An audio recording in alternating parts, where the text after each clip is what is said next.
Okay, fantastic.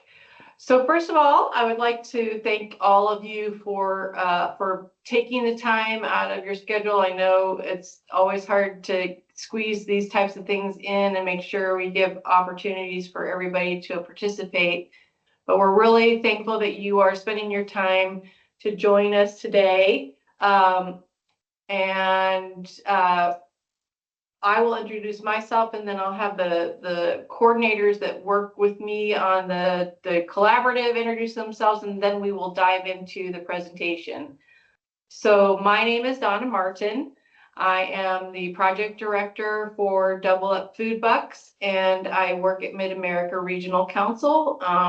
And we do sort of the overall administration, and also we work with grocery stores as well. Erin, you want to go first? Sure. Thanks, Donna. Erin Bishop. I work for K-State Extension, and I work with the Kansas markets, farm stands, mobile markets outside of Kansas City. So if you're anybody outside of Kansas City in Kansas, that's direct market farming stuff, you work with me. Also, just quickly introduce Amanda on this call. Amanda Dove is our student assistant on the Double Up project, and she's back on staff again for the semester. So we're happy about that. So you may hear me mention Amanda's name in our emails as well. Thanks, Donna. Sure. How about Eli? Hello, everybody. My name is Eli O'Sullivan Kurtz. I'm the Farmers Market Specialist at Cultivate KC, so I take care of all the Double Up Food Bucks implementation for the KC metro area. Good to see plenty of KC folks in the meeting tonight. I also wanted to say real quickly, if anybody has questions throughout this, you're welcome to either raise your hand using the raise hand function on Teams, or you can just post your question in the chat. I'm going to be taking notes as we go, so I'm going to try and capture as many of those as we can. And we should have time to answer all of them. I'm just giving you all some advice on how to put yourselves out there. So I think I'll pass it along to Lauren. Hi, everybody. I'm parked. I'm no longer driving. So I'll be off camera there for a minute and get settled at home. But I work as the Food Access Program Manager at Cultivate KC. And yeah, really appreciate you all being on the call and appreciate the hard work that you all do throughout the season. Okay. Parked again. Safety first. Thanks, Lauren. How about Jolynn or Tracy? Jump in. I'll jump in. So I'm Tracy Minnis. I'm the Farm to Institute Local Foods Coordinator for the University of Missouri Extension, and I coordinate all of the markets outside of the KC metro area in Missouri. So I'm really thrilled. I see a lot of familiar names on the call. Fairly new to this role, so still learning. And I appreciate Erin and Eli tremendously. They're very helpful. I'm looking forward to the training tonight. So Jolynn, we'll go ahead and let you introduce yourself. I'm Jolynn Trifter. I'm having technical difficulties, but that picture is only a couple years old, so I still look like that. But I am the PI on the grant for University of Missouri, so I work with Tracy. So you might see emails from both of us. You'll primarily start hearing from Tracy, but if I pop up, I'm legit. Okay. Did we get everybody? And I think that's it for the organizers of the meeting, but for anybody who's been joining as we've been chatting, a reminder to please in the chat, go ahead and share your name and your farmer's market with us. I know some folks don't necessarily have their real name as their username on here, so we just want to make sure that we're capturing all of the attendance. Thanks for that reminder. Yeah, for sure. Mm-hmm. Okay, I'm going to go ahead and see if I can share our presentation for today, and see where this gets us. Okay. Can everybody see the presentation in full mode, like full screen? Awesome. Okay, so welcome again to the 2026 Farm Direct check-in meeting. We are thrilled you're here, and we will dive right into the agenda.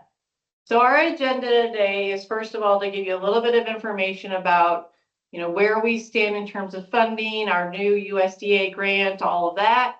And then primarily the most of the meeting will be really spent on just reviewing program expectations. So, we're going to go through the whole sequence of events that happen during a given year, and hopefully start out 2026 in a really good place where everybody's kind of refreshed and reminded about all the different expectations. Then we will talk a little bit about, SNAP, FNS changes, some of the things that have come up lately as we have engaged with the USDA and others. And just so you all are aware of what we're hearing and what we're being required to pay attention to. And then our final slide, we'll talk about conversations with Kansas and Missouri legislators. So, are you all on the new USDA GusNIP grant page? Just wanting to make sure that there's no lag. Yes, we are, Donna. Excellent. So you hopefully have already heard or seen this information, but just in case this has slipped by you, we have received a new $10+ million USDA GusNIP grant. Half of that, of course, is from the USDA federal money, and half of that is from different sources that we have identified in the region in Kansas and Missouri that are supporting, that are matching dollars to that federal money.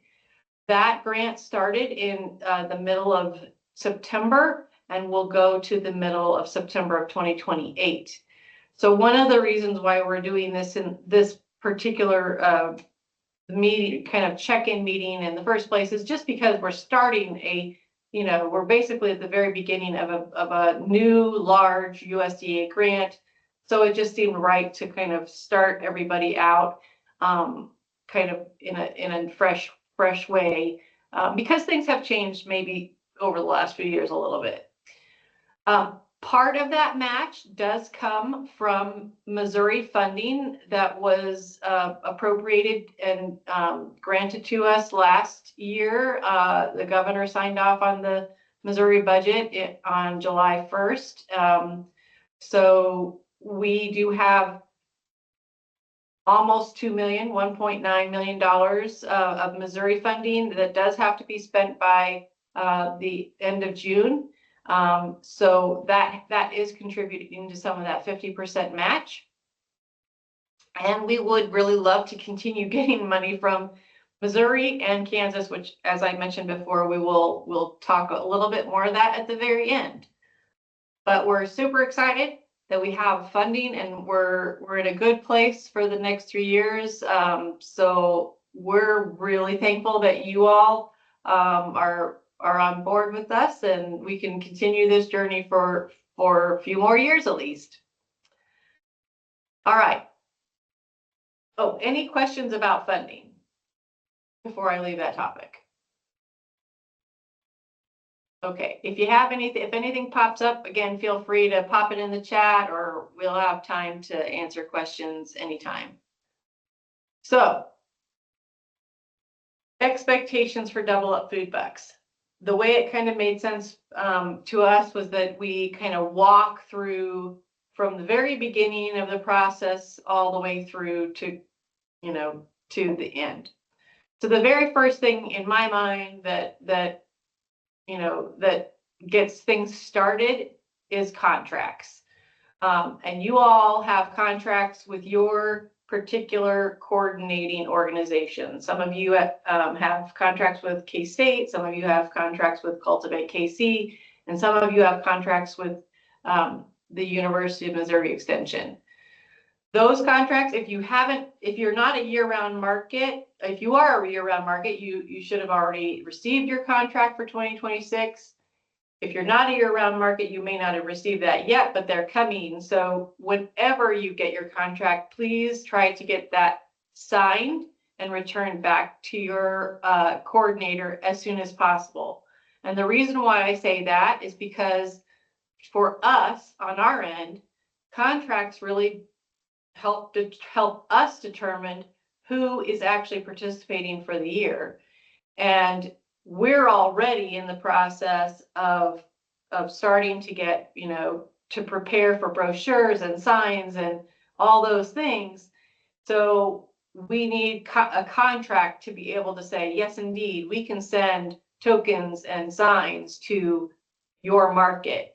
Yes, indeed, we can include you in the brochure and make sure that you're on the website. So that's really why we need your contract sooner rather than later. And I believe we're asking for contracts fairly soon, maybe by February 1st. Is that right, coordinators? I think it's the middle of February. Middle of February? Okay. Yeah. I know we were looking for the update forms by the middle of February, but didn't know about the contracts. We had determined that we would have the contract signed back from the agency, like extension, at the end of February. Okay. At the end of, okay, good. Okay, so when you also return your contract, you'll notice on the contract that there is a place to include your FNS number. We would prefer, rather than sending that through email or mail, that you call your coordinator with your FNS number so that is protected, since it is a number that you do want to make sure is kept safe. So if you could call your coordinator with that number, that would be great. And then the final thing that I will add about contracts is our organizations are kind of really pushing for contracts to not be photocopies. So if you could please scan your contracts, or if you are in an organization that happens to have like an Adobe type software, then use that. There is a free version of Adobe Scan that you can download or upload or whatever onto your phone, and that makes scanning pretty easy. So if you need more information about that, we can provide that. But we do really need those contracts to come back in a scanned form. Erin, was there anything particular you needed to add? Or no, the Kansas ones will be coming soon. We just got our contract finalized with Mark. And for those that have been working with me in the past, we have switched colleges, departments. Essentially, we're still extension, but we're the College of Health and Human Sciences rather than an extension programs under ag. So that won't affect you all much, other than you may hear me say different people's names, and we may see slightly different turnaround times, hopefully quicker, but I don't have anything to track that with yet. That's all. So any questions about contracts? Nothing popping up yet in the chat? Okay. Going on to tokens and signs. So we are quickly working on the new update forms that will be sent out to you. I have links that I need to do one more review of, and then I'm going to get them out to the coordinators, and they will get those out to you. So you will receive an email with a link that goes to a update and sign order form.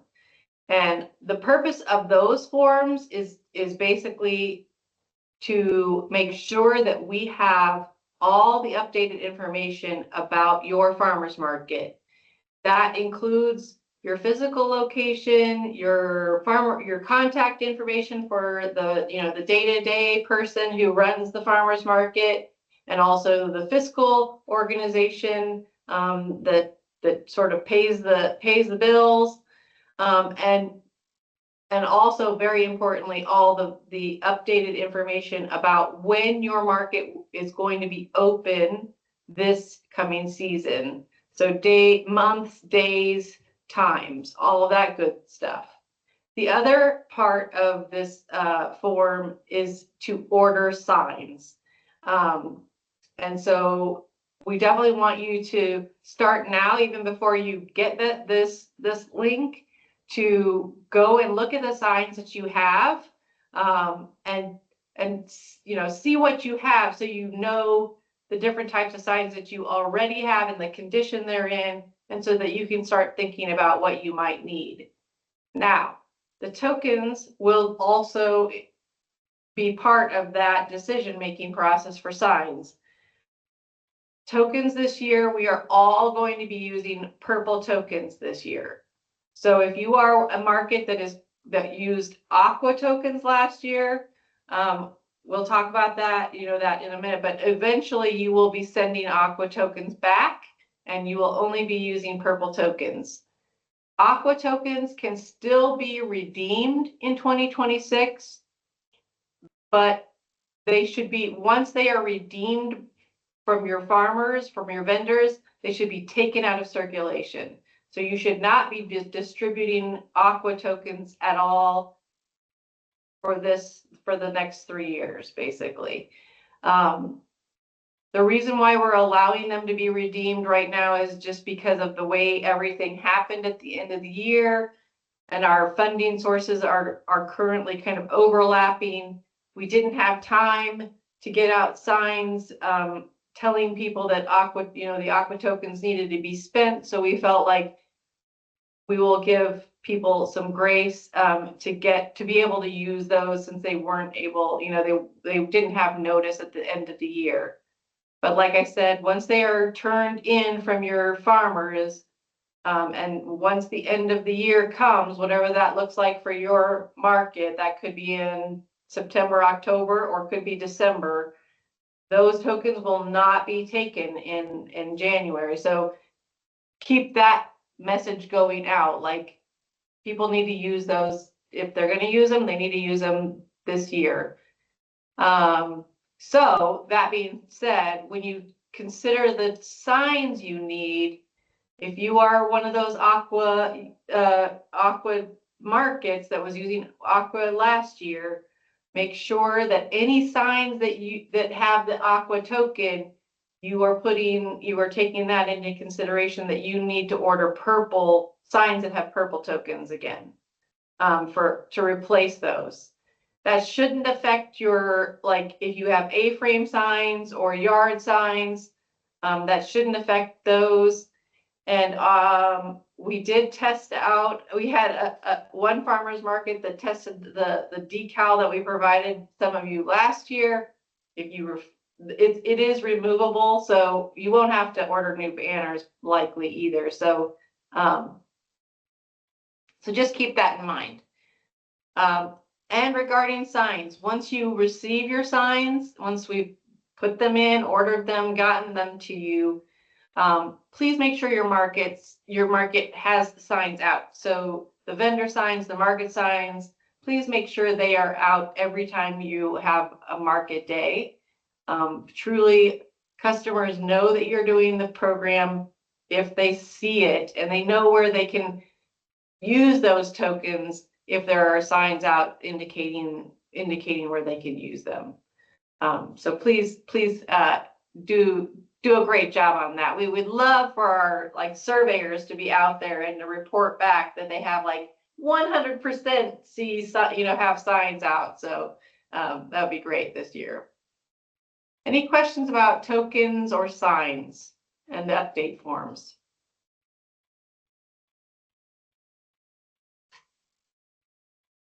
Okay. So the next piece of sort of the next step that is part of the process is the vendor letters, or the vendor lists, and the vendor lists. So once we're getting started, we've got contracts and tokens and all those things getting ordered, then essentially what we understand is that, you know, you're communicating with your vendors about the season. I know a lot of you have vendor meetings, so we require that vendor letters be distributed to all the vendors that are at your market. There are two types of letters.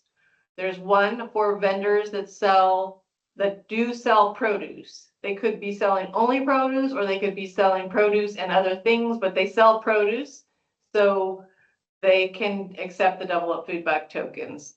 And then there's another letter for those that do not sell produce. So those, when you have your market meetings, we want you to be giving those letters out so that it's very clear to your vendors who can take the Double Up Food Buck tokens and who can't. In that letter this year, for those that sell produce, it does mention that if, you know, they can accept aqua or purple tokens this year only. So that's covered in the letter already. Then there's also a vendor agreement that's not listed out here. I should have added it, but there's a vendor agreement that those that sell produce do sign. And this year we would like for you to make sure that they're filling out, you know, in detail, like the name, the business name of the vendor, and then all the different fields for their address. This will really help us be able to kind of keep track of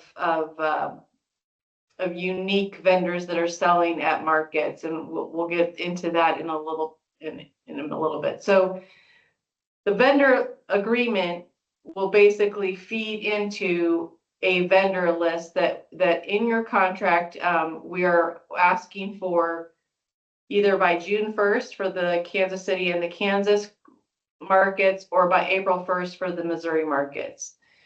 That list is really important to us because we're being asked more and more, and specifically by Missouri, the state of Missouri, for the money we get from them to provide them with some sort of number, like how many local vendors are actually participating in the program. So we really want to be able to more accurately reflect the number of vendors that we have involved in the program, so that our state leaders and our funders can really see the impact that is being made on vendors as well. We don't provide them with any specific lists of names. We just provide them with numbers, so it's just an aggregate number. But if we don't have a good list, then we don't have a good number. Donna, we have a couple Yeah. questions in the chat. It might be a good time for me to read those out for you. Okay. So Julie asked if vendors should put out both aqua and purple signs, or just the purple signs. Just the purple signs. I don't really want to confuse anybody, so I want it to be very clear that they will be receiving purple tokens. So the purple is what we really want to stress. But if people come to you with aqua tokens, if the vendors, make sure you're communicating with your vendors that they can accept aqua tokens.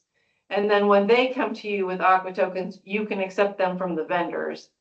But I think if we have both colors, people are going to be expecting that they're going to be getting aqua as well, and that's not the case. And then the second question is, well, there's two more. One is, should vendors or should they turn in aqua tokens now if they have a lot? Yeah, I would connect with your coordinator on that to get those back to you, or to get those back to them, or to Mid-America Regional Council. If you are at K-State Market, I've hopefully communicated with you either pickup or shipping label for delivery. And then the last one is the vendor list. Can it be updated past the due date?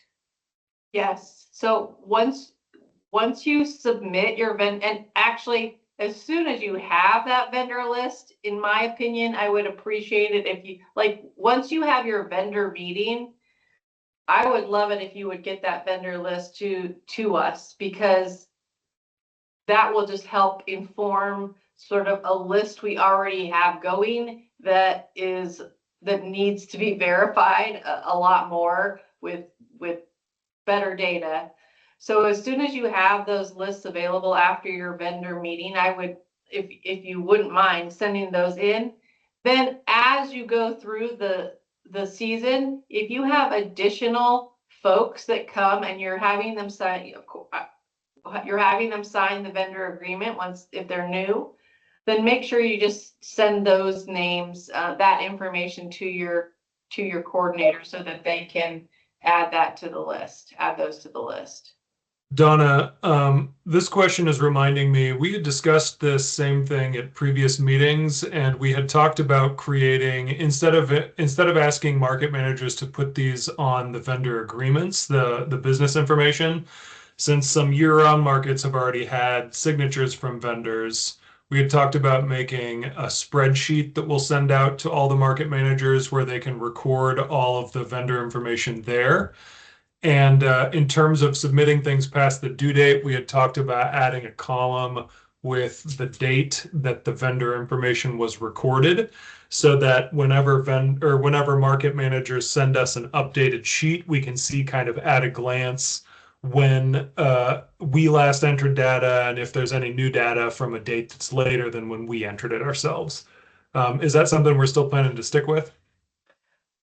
So I still think the vendor agreement needs to inform that spreadsheet that you're referring to. Yes, we did agree we're going to be creating a place where all of these can be entered in.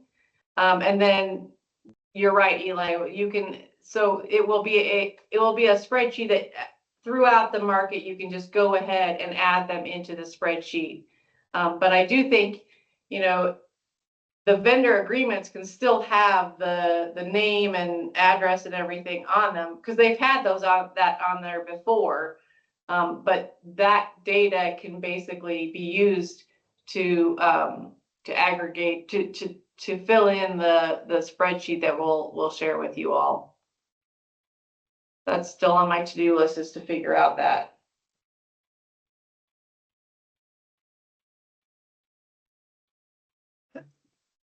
There's another question in the chat. Kate Bolden is asking, we had purple tokens last year and we were told that we could not accept aqua tokens. Can we take them this year if customers show up with them? And the answer is yes. Right? Okay. Yep. I know it's confusing. We're trying to deal with a tough situation that occurred at the end of this year. It is what it is. So we're just trying to give grace to people, and hopefully that's not going to make too many people upset. Yeah. We this feels to me kind of connected to a question from a previous meeting too. The question at the previous meeting was, if a customer has banked some purple tokens from before the time when we switched to aqua tokens, could they spend those at a market? And the fact is, we really don't have a way to know when a customer withdrew a purple token. And so we don't really have a control for quality around, like them using a token that they got 4 years ago or however long. And I think the same is true for those aqua tokens. If they show up at your market, we don't really have a way to know when or where they got those. And so we can honor those in the same way that we would a purple token. Yep.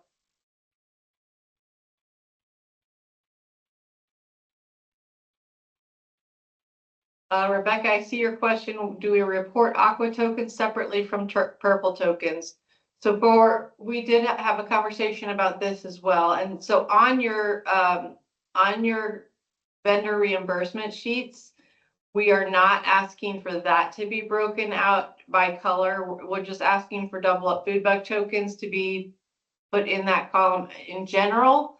However, at the end of the year, when your coordinator reaches out to you to get a token count, they will ask you to break the count out by color at that time, so that we can reasonably know how many purple tokens you actually have at the end of the year, and how many of those how many aqua tokens, yes, is important. We'll just kind of make sure that we're keeping those out of the calculation, but we will ask you to report them by color at the end of the year. Is that correct, coordinators? Yes. Okay. Yeah, I'm realizing though, if that's the way we would like to do it, we want to count the purple tokens at the end of the season as normal. But if markets are returning aqua tokens to us throughout the season, then they probably won't have the ability to make a count of those. So as far as the coordinator is concerned, I assume we're just going to be looking at like the total amount reimbursed at markets, both purple and aqua. And then at the year end, when we get those aqua or those purple token counts, we can just use that to subtract from the grand total and get a sense for how many aqua tokens there were at the market too. Yeah, I mean, essentially the main number that we really need at the end of the year is how many purple tokens. Yeah. Okay, So, cool. because you may not have returned all your aqua tokens by the end of the year. You may only return the ones you have now, if you have a lot of them. But if they're coming all throughout the year, it could be very well be that in October you might still have some left. So we mainly want to know what the purple token situation is at the end of the year. All right, moving on. Okay, so the next step is we're now completely involved with the with getting markets open and operating the markets and operating double up food bucks at your markets. So just as a reminder, that first record keeping document that you all have been given to track the issuance or the distribution of double up food bug tokens is the customer record sheet. So we would just ask that those customer record sheets are filled in completely, whether that's however you do that with getting that information to your coordinator. We would just ask for those sheets to be complete, so we know what the name of the market is, the date in particular that you're distributing those tokens, all of the information about the each customer that you are distributing tokens to, which includes that unique user number that we changed last year to be the first initial, last initial, birth month, and birthday. And birth month is two digits, birthday is 2 digits. So that needs to be used instead of any part of the FNS number, just as a reminder. We also would like those customer record sheets to be one per market day, so that it's very clear to us when we see your documentation that we understand what's happening per market day, and then making sure that the columns are totaled. The SNAP transaction data on the customer record sheet needs to match the batch report that you submit for that market day. If that's not the case, and for some reason there's a difference between the batch report and the customer record sheet for a market day, we need to know why. So you'll have to provide a written explanation as to why that might be. Any questions about customer record sheets?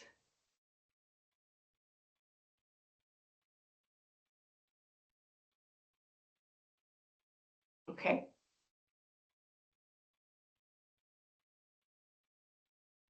Liz, you have your hand up.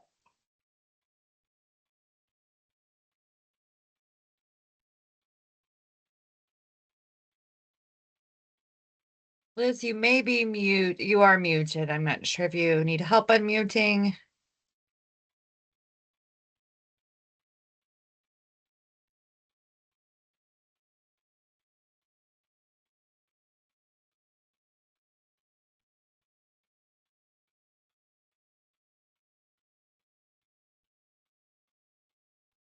Liz, if you are unable to talk right now, which is totally understandable, if you want to put that in the chat, we'll make sure we answer that for you.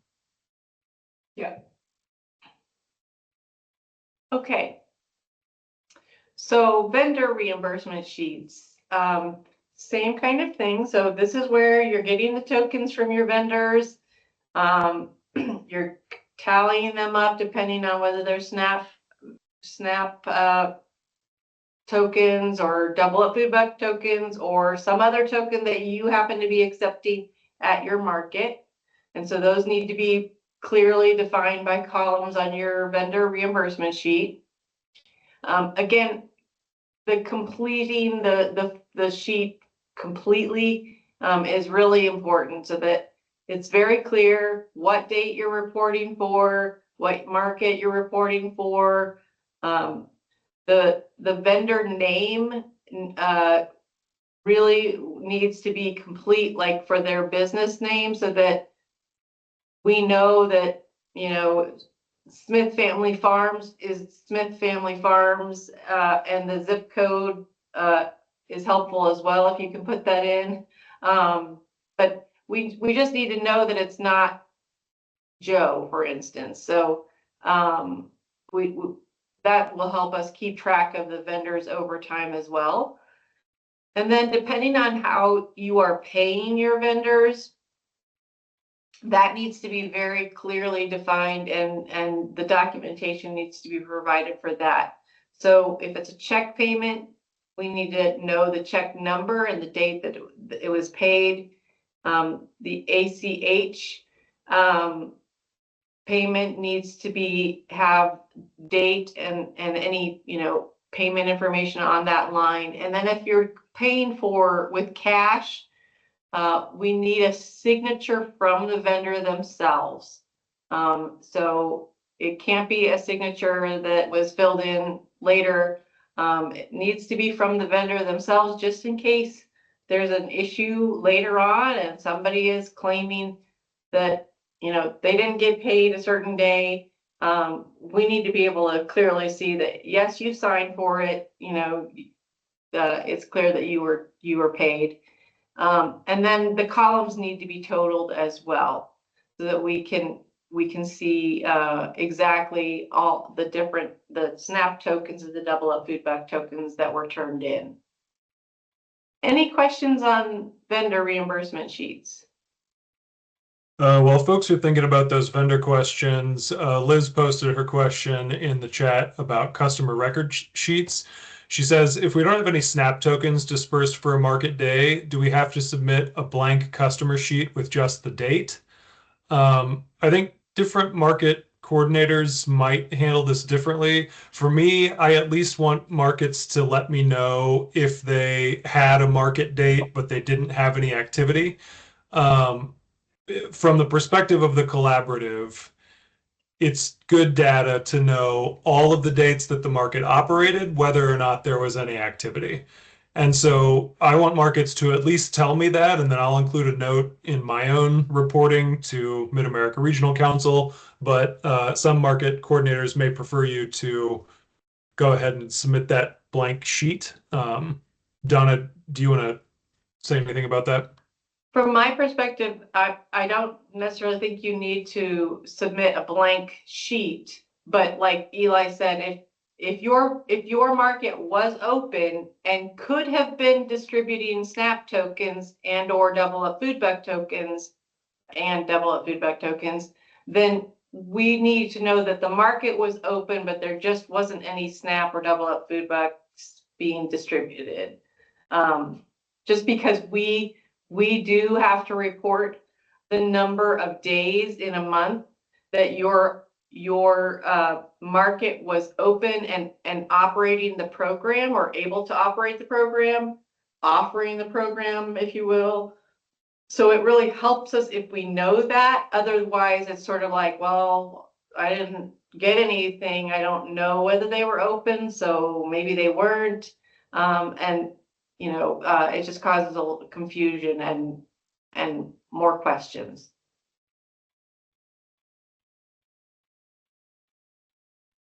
Okay. The only thing I want to add about that form that Donna just had up is if you're using signatures for cash, which some of my markets do, your form will have the same information, but it looks a little different. It's more tailored for handwriting. Good to know. Okay, so now we're at reporting. So the Double Up Food Bucks Collaborative, we are required to, as a USDA grantee, we're required to participate in a nationwide evaluation effort. And so part of that is submitting data into a portal that is hosted by a group called the National Nutrition Incentive Hub. Many of you might use a link to contribute to that data that we submit, and that has been a Smartsheet link, and we will continue to have people submit that data. I will say that we have a new link that your coordinator either has already sent you or will be continuing to send you for you to report into from now on.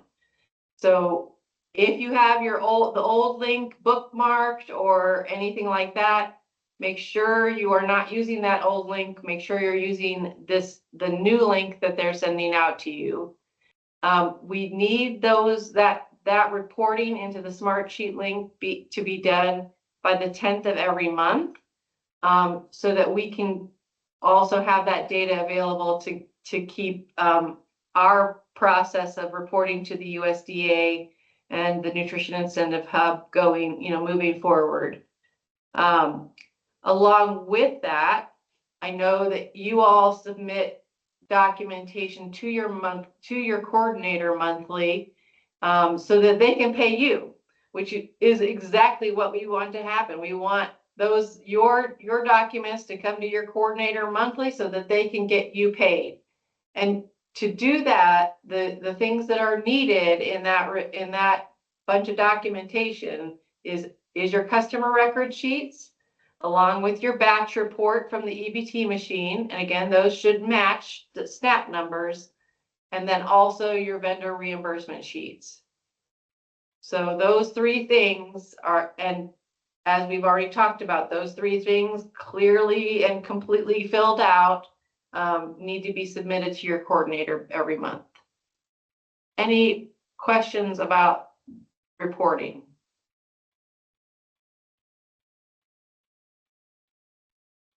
Okay. The final two things of sort of the process, if you will, that I will touch upon are evaluation, number one. So we also have an evaluator evaluator team actually, that helps us kind of look at, how the program is being done. Are signs out in the markets? Are people generally, do they feel it's fairly easy to use the program and that kind of thing?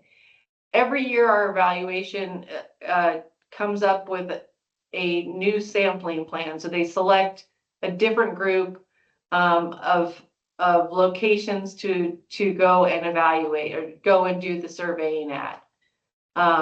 So if your farmer's market is selected this year, or really any year coming up, for the sampling plan, we would ask you to be welcoming of the survey team. We'll have surveyors going out in sort of different regions of the two states So just please be welcoming and kind of find them a good spot in your market. And then also, if you can, and we know that your information booth or your booth where you give out the tokens can be kind of crazy on any given day. But if you have the ability to encourage SNAP customers to go over and complete a survey, to give us feedback, we genuinely do look at the feedback and do monitor that over every month that they're out there. So yeah, just encourage people to go and complete the survey because we really would like to know what they think about the program. And the last item is promotion.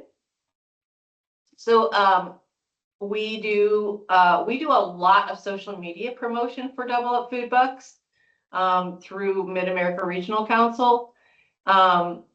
We would encourage you, if your market is one of those markets that also engages in social media regularly, we would encourage you to follow the Double Up Food Buck posts that are out there, so that we kind of magnify the impact that those have. And also, we have sample Double Up Food Buck posts that you can use. They're just templates that you can fill in, and your market name and the information about your hours and things like that. Some of them are more seasonally oriented, and some of them are just generic. So feel free to utilize those, and then add your own pictures to those so that your pictures for your markets are there. We do have pictures if you need them. So please reach out if you want more generic pictures, but we really think your pictures would probably be much better. So we would love for you to every once in a while do a Double Up Food Buck post for your market. Any questions about those topics?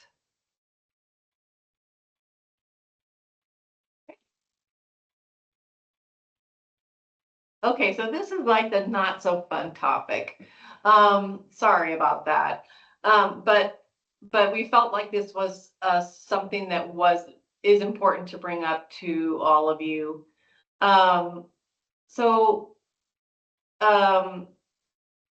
Okay, I'm looking at Brenda. Brenda, is it still Double Up Food Bucks Heartland that we follow and use? Should be, yeah. If that's different, we'll let you know, but that should be the one to follow. Okay, so in terms of sort of the whole SNAP, FNS kind of political environment, so last year was, just to be completely honest, a very hard year for, to get through in terms of administering the Double Up Food Bucks program.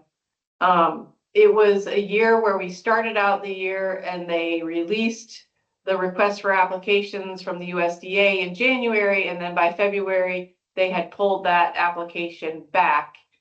And it took until August for us to know what the heck they were doing. Like, we were waiting and waiting and waiting for that request for applications to be re-released. And then by August, they finally contacted us and said, hey, we are not actually going to have a new request for application this year, but because you were one of the highly rated and not funded applicants in 2024, we are going to fund your 2024 application.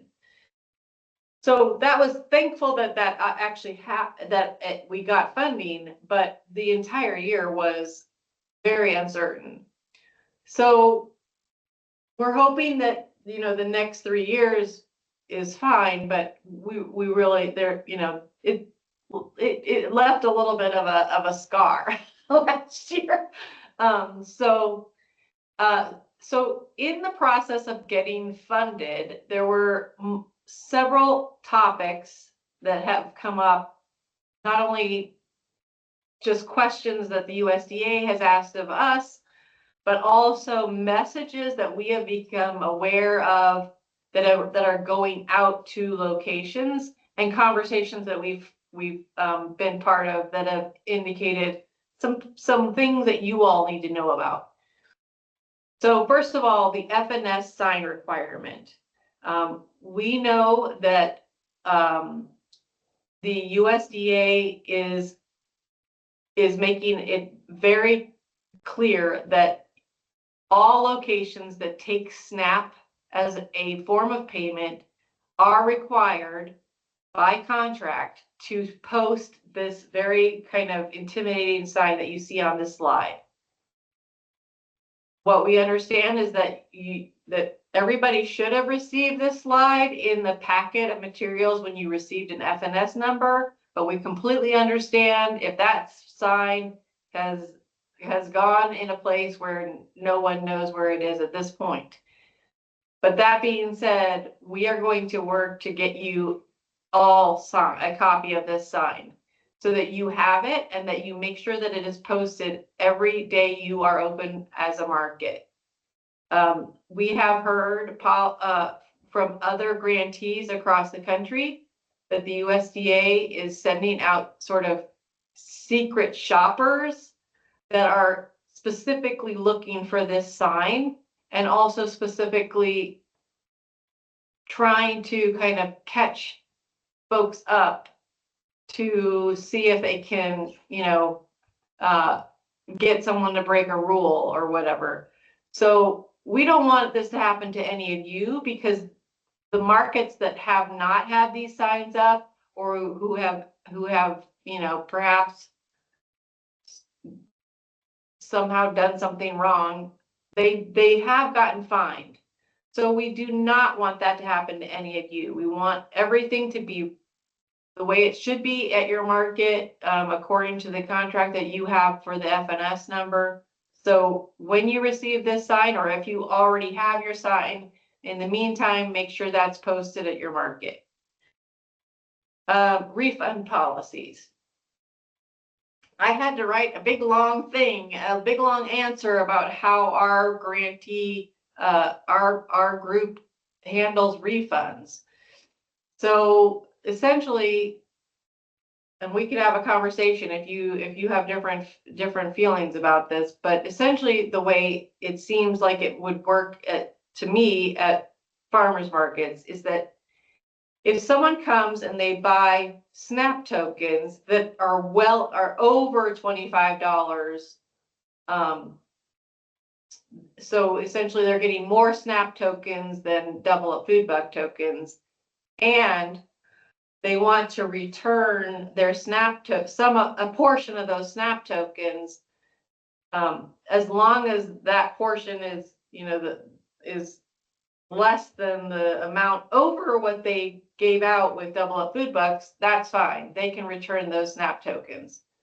But if someone has bought, exactly $25 of SNAP tokens, or anything less than $25, and they come to you and want to return those SNAP tokens, if they have Double Up Food Buck tokens in the same amount that they want to return their SNAP tokens, then they can do that. If they do not have Double Up Food Buck tokens at all, then essentially that's where things get crunchy, and we recommend you just encouraging them to come back another market day and spend their SNAP tokens.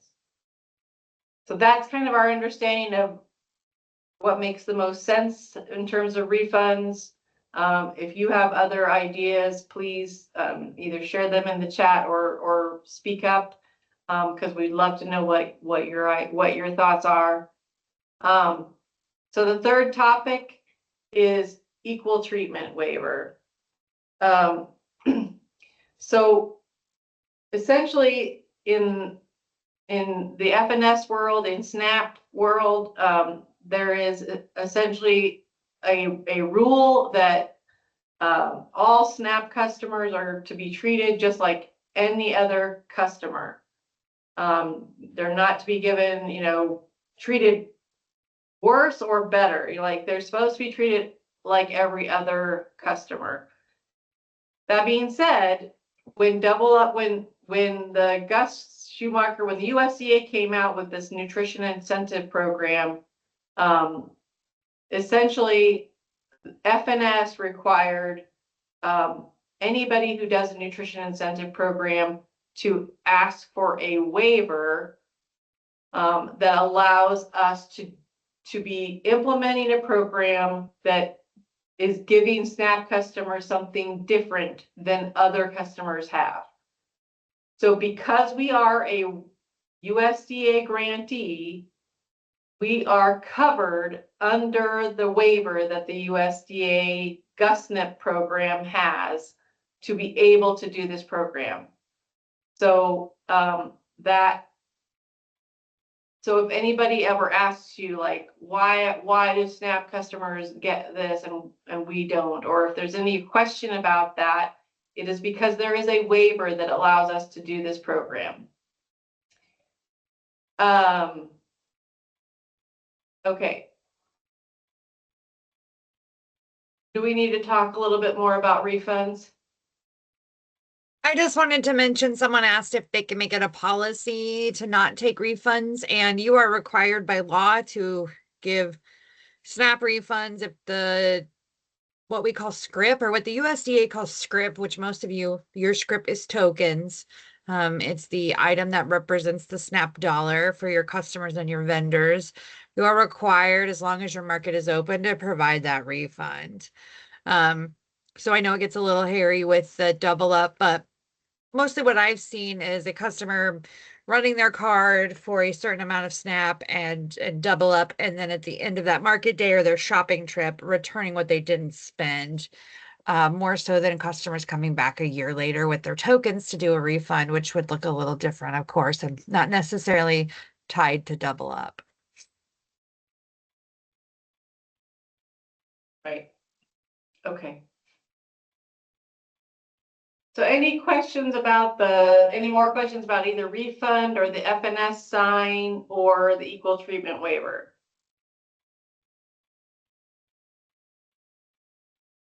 Okay.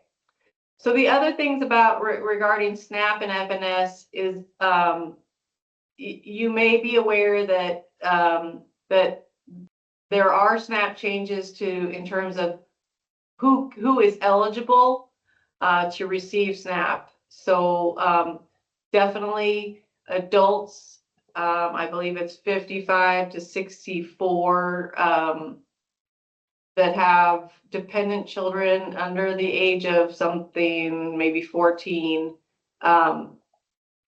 they can still be on, but anybody who had in that age range that do not have children under 14 are not eligible.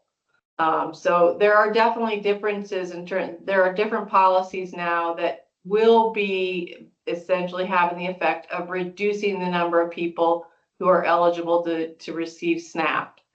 You may be seeing some of those numbers or the effects of those numbers at your market this year. And so we're all going to be just tracking what those policy changes mean. But really that just makes it more important for us to be getting the word out for anyone who is still eligible to use SNAP. So it just makes our job that much more important in terms of getting the word out to anybody who can use SNAP and can benefit from the Double Up Food Bucks program.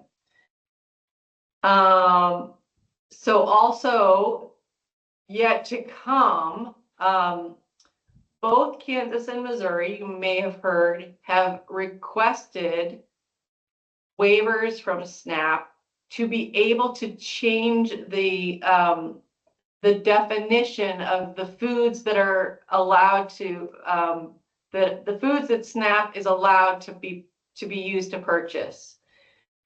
Missouri has been approved. Missouri's waiver has been approved by the USDA, and so they are actively going to be refining that policy or defining that policy by October.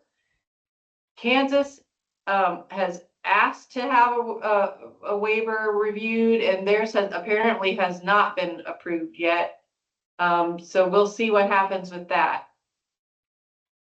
just so you know, I don't think this is gonna affect Double Up Food Bucks much, because I don't think they're going to be limiting the purchase of fresh fruits and vegetables at all.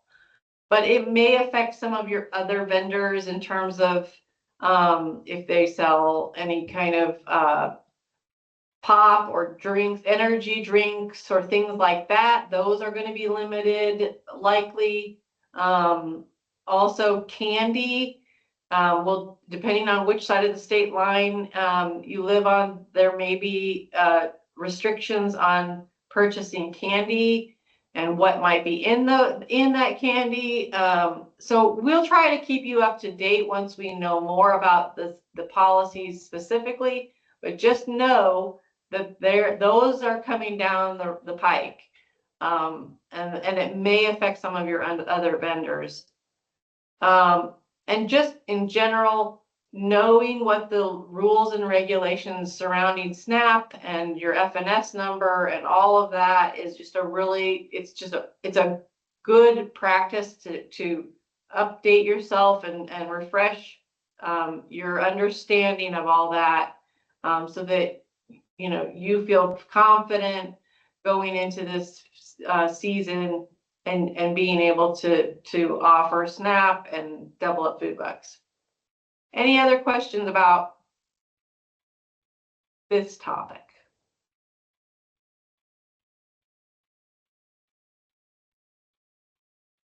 Okay.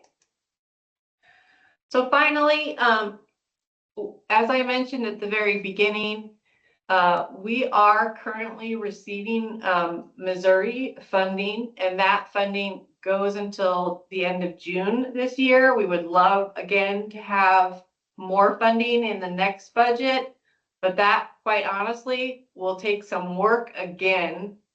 Thank you for anyone who did reach out to their legislator last year or the year before. It really works when you all talk to your legislators. It doesn't work so much when it's just me or us. But when you all talk to your legislators, it makes a difference. And when you talk, just make sure that you're, telling them the impact you feel like this program has on your market, on your vendors. They need to know that this is an important program for you and that you want the state to help support not only your market, but other markets across the state. Same with Kansas. Kansas hasn't contributed anything yet.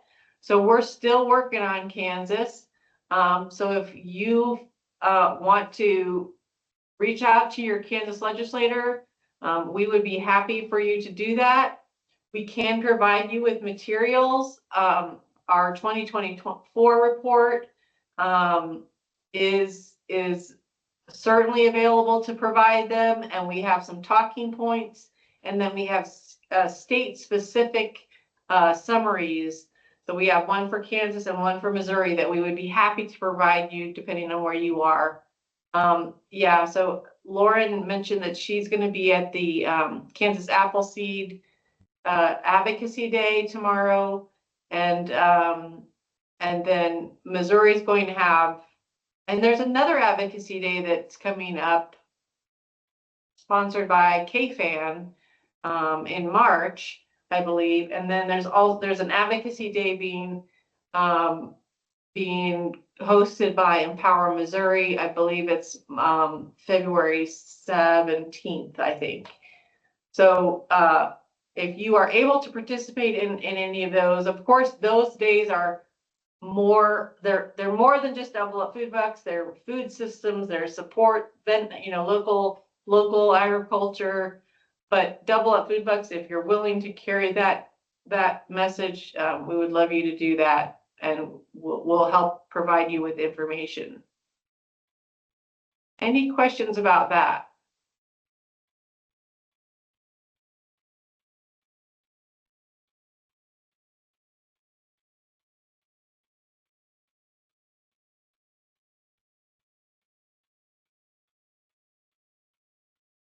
Okay.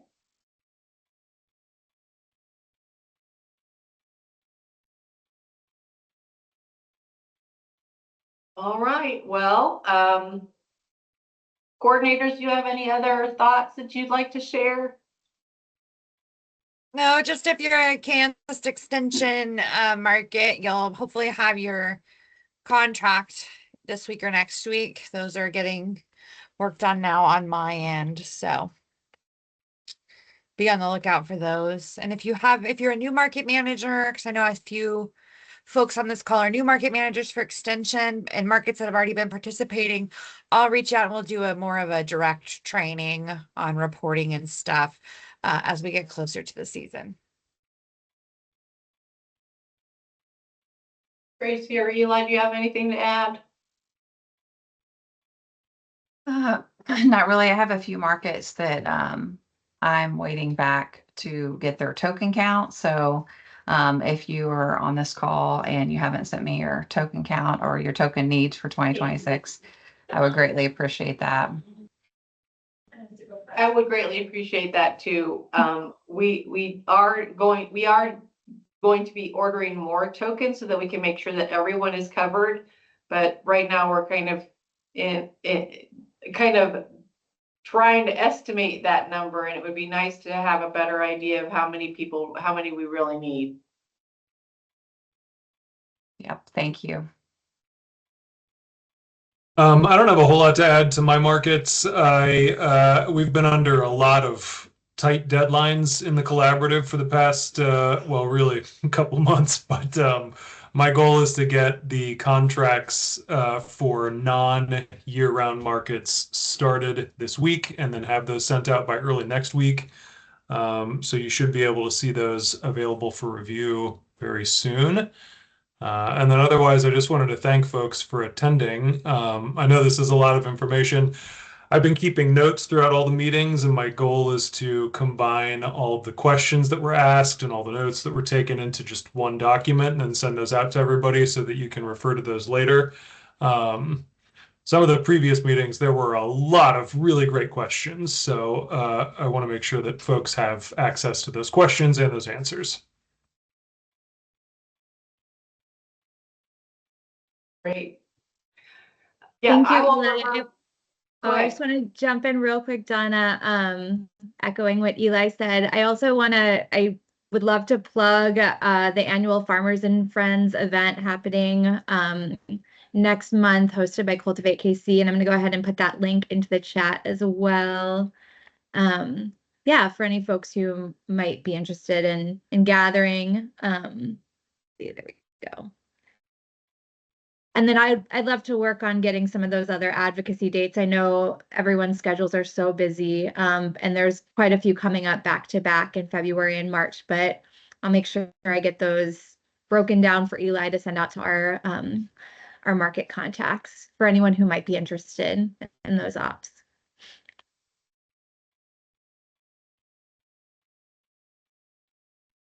Donna, we do have one last question here from Rebecca Thomas. She asks, the plan is for our market to be very aggressive to reach out to the community to use Double Up Food Bucks. In our contract, we're allocated a specific reimbursement, the incentive total budget. If we reach that total, can we request additional funds?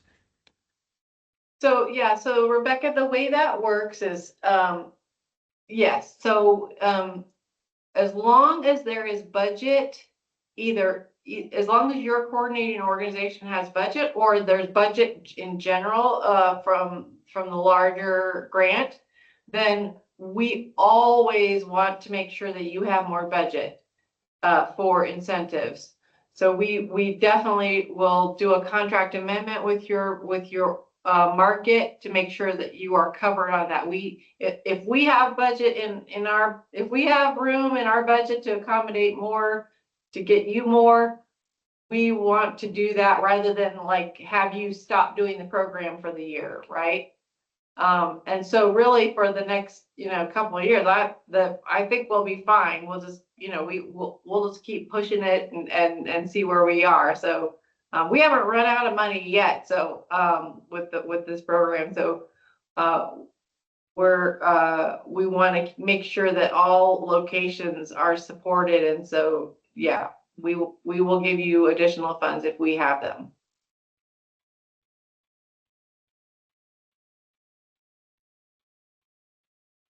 All right. Thanks, I everyone, and also- thanks for your patience this past year as we've all been in upheaval. So we're glad you're still sticking around with us. Yeah, I very echo much that. so. Thank Yep. you, everyone, for your time. Thank And you all. and don't hesitate to reach out if you have any questions about any of this material.